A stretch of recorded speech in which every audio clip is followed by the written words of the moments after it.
seeing the comments on a lot of the videos that I make, a lot of the videos that I moderate, just in general on Quora, places like that. A lot of people are interested in learning how to do YouTube full-time and what that really entails. There's a variety of ways you can do full-time YouTube. It seems like most people, when they say that, they're coming from a perspective of influencer marketing, where they want to be like their own brand on YouTube full-time. But the vast majority of my income has come from YouTube since 2017 now. It wasn't an overnight thing to be a full-time YouTuber. And really, I haven't actually been a YouTuber. I wouldn't call it that, because I wasn't really doing it for myself. I was doing it for other clients. So you can be a full-time YouTube person easily if you start to amass clients. A lot of people ask me, well, where do you find clients? I found a lot of clients on Craigslist, believe it or not. I guess there's a connotation about Craigslist that it's some seedy back page type website where people go to sell drugs or do illicit activities, but I actually found quite a few YouTube clients on YouTube. I'm sorry, quite a few YouTube clients on Craigslist. And all I really had to do was just open up a little ad on Craigslist for $20 a month. That's what I believe it costs. And it was pretty easy to do, you know. And you find a lot of people that are really business oriented on Craigslist, and they want to do business. I actually found most of my jobs off Craigslist as well, in terms of professional jobs like what I do now as a marketer, and also jobs in the world of logistics, warehouses. But sorry, I had to cross the street there. Don't want to get hit by a car. It is Phoenix, bright and sunny. And oftentimes people do get hit by cars here, so you gotta be careful. Full-time YouTube. That's what I live, breathe, sleep, and shoot. Full-time. A lot of people want to be full-time YouTube, but I guess a lot of the misconceptions are people believe most of the money on YouTube is actually made on YouTube. What is that? No, I've never played that simulator. How does it work? You got any cheat codes? But anyway, what I do know is if you want to be full-time on YouTube, the best way to do it is to amass a client list, get yourself some clients, start creating content for others. That way you're actually creating YouTube content every day and you're getting paid for it. So you can experiment, kind of find your way around the platform without really putting a bunch of your own money in it. Play Fortnite? Nah, never played Fortnite. I don't play any games, I play YouTube. It's a game I like to play. And I like to play it every day, all day. If I didn't have to sleep, I wouldn't. So I'd be on YouTube making content for myself and my clients. Maybe I got some gamers out there watching right now. I actually had a guy who was a gamer. He played a lot of the WWE games, comment on one of my videos. He was uploading some of his content, but he wasn't really adding much originality to it. He could have been adding his own personal commentary, which I'm sure a lot of gamers do. Probably haven't played video games since 1999 myself. I'm an old guy, and I kind of got out of it once I turned 13 because I started to make websites. And not too soon after that, started to make money with websites. And nobody was paying me money to play video games. So I stuck to the website business, and it's kind of gotten me to here. I'm 37 now, at 37. And yeah, I've been making money on YouTube at least for the last 8 years, making money with websites for, 25 years now, maybe? Since college, yeah. Maybe it's been 25 years, I'm not sure. I've come to where the sidewalk ends. A nice Shel Silverstein reference. But really, I got a few people watching right now. Do you guys want to do YouTube full time? Ask me some questions, I'll tell you how to start it. What's your idea? I'll tell you how to monetize it. So that's one thing that a lot of people forget about.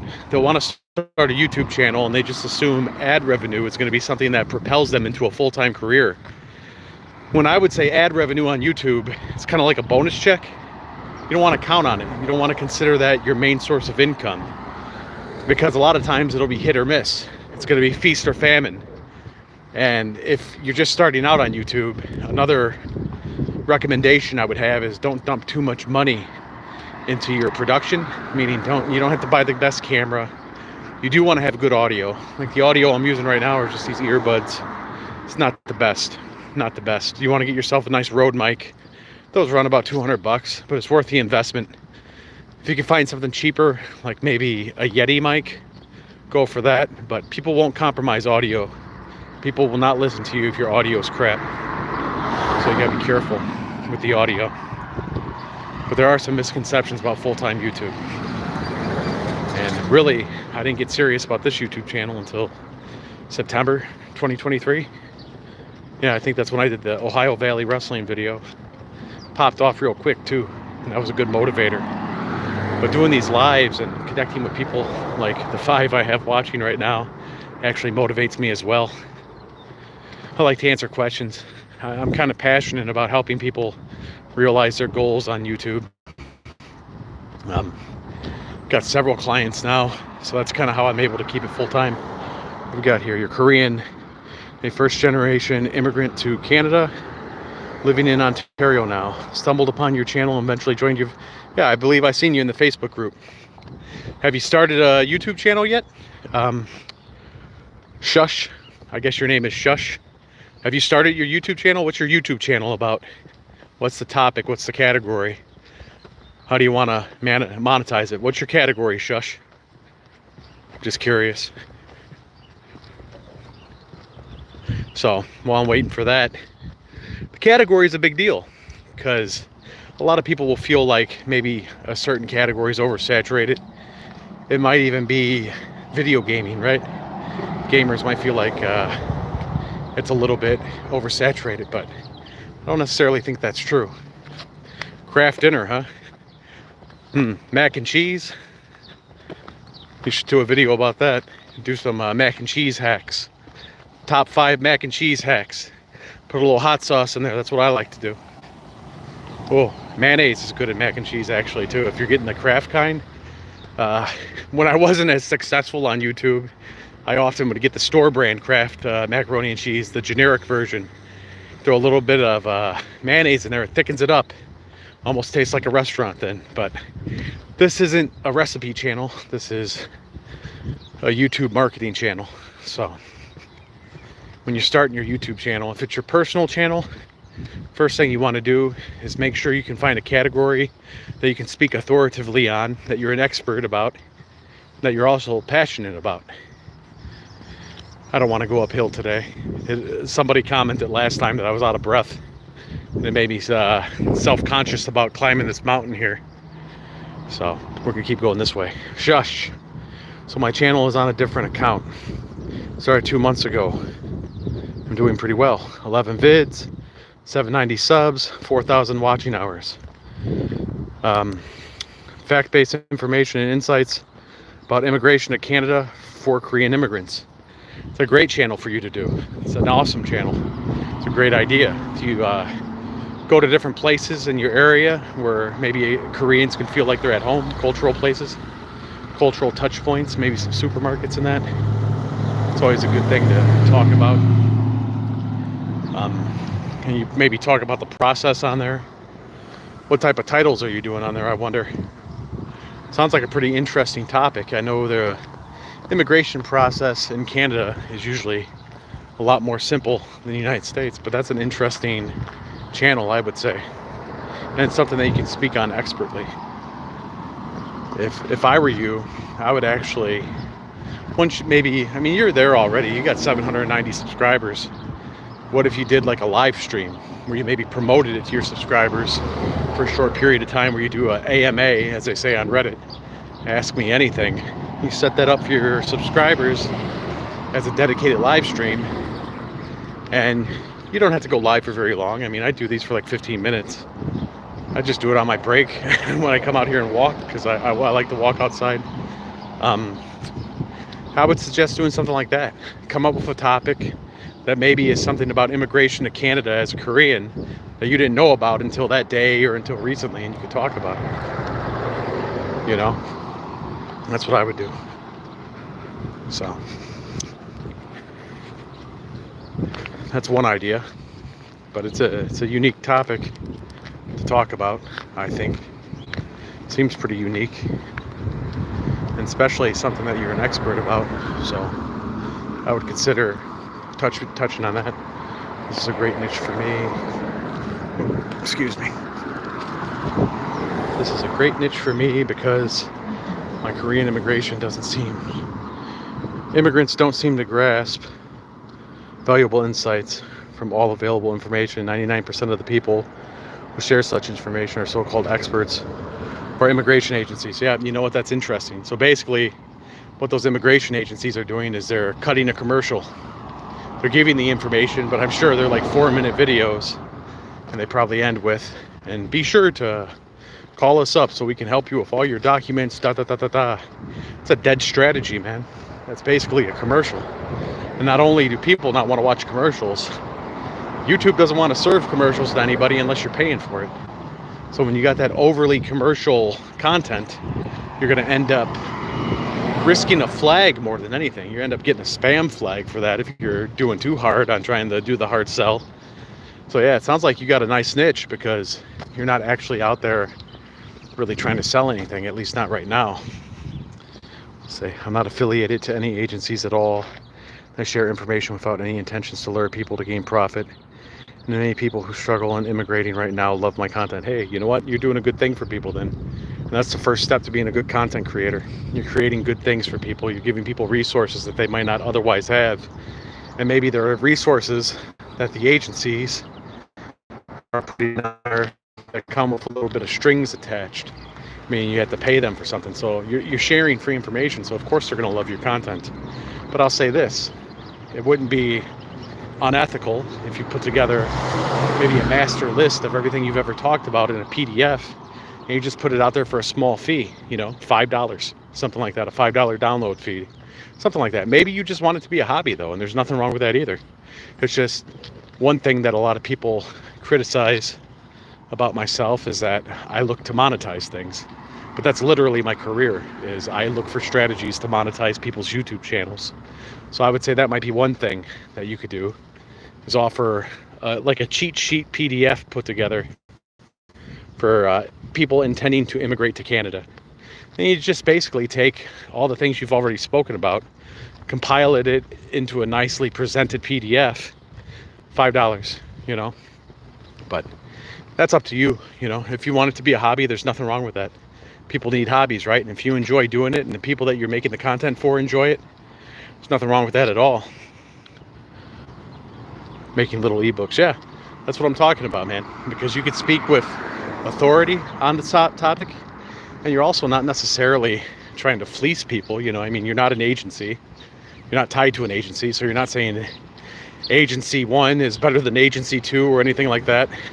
Because it's difficult to trust companies when they're putting out that type of content, because they're always going to say that they're the right one. I mean, there's not a lot of ethics in marketing. So I've seen a lot of different companies on YouTube either try to bury their competitors, which is, I believe that's the wrong thing to fixate on in any business.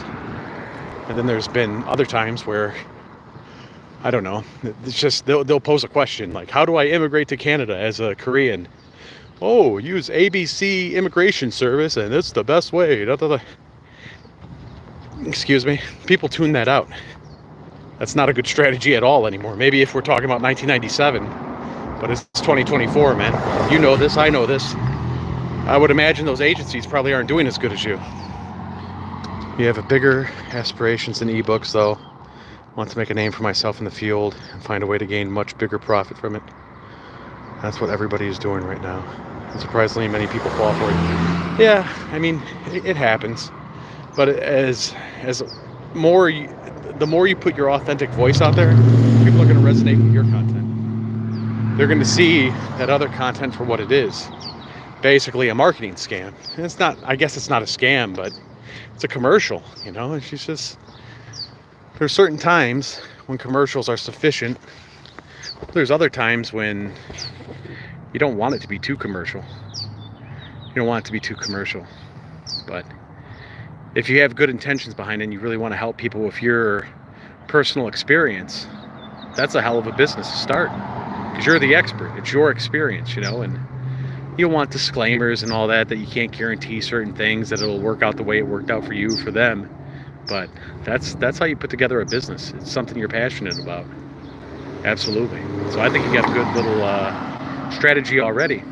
And I don't know, I guess other things that you can think about as far as ebooks go outside of immigration is like, I don't know, resources for Korean immigrants, you know, with the language maybe. I've only been to Korea twice, and I've only been in the Seoul airport on my way to the Philippines. And what I would say is maybe there's resources out there like, I don't want to sound stereotypical or anything, but like Korean markets, you know, like if you compiled a list of good Korean markets that are actually Korean owned businesses. Or maybe I've known some Pakistani immigrants that have come to the United States, and a lot of times when they can't work right away, they kind of find jobs at different Pakistani markets. So I'm not saying you tell people to do things illicitly in Canada. You don't want to break the law, but maybe you find a list of Korean companies that are like known to welcome newly immigrated Koreans to come work at their company.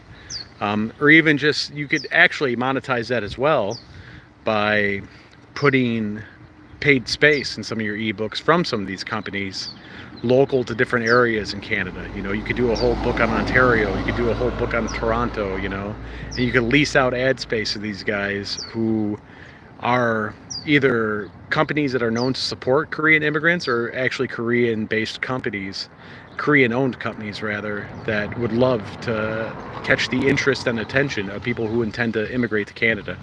So there's a variety of ways that you can monetize that. There's always a variety of ways, and that's what I try to drive home, is that the actual advertising revenue that people make on YouTube, it should be a secondary stream that is not dependent upon, that is not expected, that is just treated like a bonus check more than anything, is what I think. I see we have a few more people watching. Anyone want to be a full-time YouTuber and ask somebody who works full-time on YouTube what it's like? Because I can say this, I was just out in Austin, Texas last week, business trip, and yeah, man, I kind of hit the ground running yesterday when I landed back in Phoenix, and that's what that laptop entrepreneur lifestyle is like. You know, you're talking about a lot of nights where it's 3 to 4 hours of sleep. You really got to be passionate about what you're doing. You really got to love what you're doing. So, but yeah, break time's almost over. I got about 3 more minutes here before I cross the street and get back into my office. Just a little impromptu live. I really appreciate everybody who watches. We do have some new content coming up on the channel. I had a little bit of a brief hiatus because I was in Austin traveling for business, so I couldn't just be making my own videos. But the next video, I think, is going to be the Undertaker podcast video, because that will be one that I can get done faster. And then the second will be Conrad Thompson. We're going to talk about all of Conrad Thompson's YouTube efforts, because if you've noticed, if you're a regular viewer or listener of Bischoff's podcast or Bruce Pritchard's podcast, you'll notice that Conrad is doing a hard pivot to really trying to leverage YouTube as a, I don't know, I guess you would call it a lead source, viewership building for the podcasts. So I want to talk about that. But I also find the Undertaker's podcast quite interesting. I've never actually listened to it. I've checked it out a little bit. I've checked it out a little bit. It's just weird to me because it's not really the Undertaker doing the podcast. It's Mark Calloway. So I think that's interesting. But I got to get back in. It's time to clock back in. I got some videos I'm working on for some of the YouTube channels that I represent. So if you guys are working on stuff this week, you got my blessings. I don't know what that really means. I'm not saying I'm God or a holy man, but yeah, thank you for the comments. Hey, I'm glad you enjoyed that Jim Cornette video. I like making it. I didn't expect that it would be that successful, but hey, I'm glad it was. And hopefully the Undertaker videos is successful. Everything we do here, we're gonna be doing a lot of different stuff on this channel, not just YouTube channel today. She has a podcast, and yeah, it was just interesting when you see celebrities doing things incorrectly on YouTube. And I don't mean incorrectly from a theory standpoint, but I mean uploading a 56-second video as a short, but it's horizontal orientation, so then it's not a short. Different things like that. It's interesting to see somebody who's like a pro, right? Who's a celebrity. They just get bad advice or something. So this channel is for people that want to be a full-time YouTuber, or even part-time YouTuber, YouTube hobbyist. You want good advice. That's what we do here. So appreciate everybody watching, and have a good rest of your Tuesday, I believe it is. I'll see you guys later.